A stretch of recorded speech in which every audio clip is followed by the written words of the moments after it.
Hindi mo ito makikita sa panlabas na anyo, ngunit sa loob ay nagdudulot ito ng matinding pinsala, at maaaring maagaw nito ang pagkakataon mong maging ina. Alam mo bang milyon-milyong kababaihan sa buong mundo ang tahimik na nakikipaglaban sa isang kondisyong kadalasang hindi nauunawaan at nakakapanghinayang maling na didiagnose?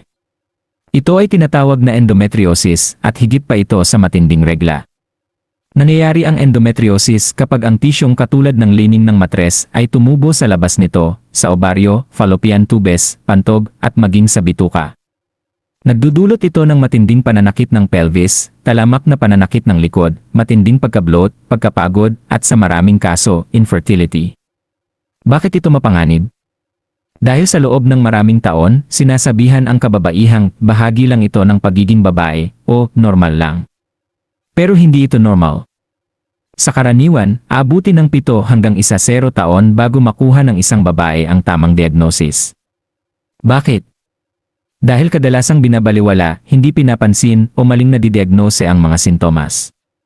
Mahirap i-diagnose, ang karaniwang ultrasound ay madalas hindi ito nakikita. Ang tanging siguradong paraan ay isang operasyong tinatawag na laparoscopy, kung saan direktang tinitignan ng doktor ang loob ng tiyan para makita ang mga abnormal na tissue. Kasama sa mga opsyon sa paggamot ang hormone therapy, pamamahala sa pananakit, operasyon, at pagbabago sa lifestyle at diet. Hindi lang pisikal na kalusugan ang tinatarget ng endometriosis, nakaapekto rin ito sa kalusugang pangkaisipan, relasyon, at bawat aspeto ng pang-araw-araw na buhay.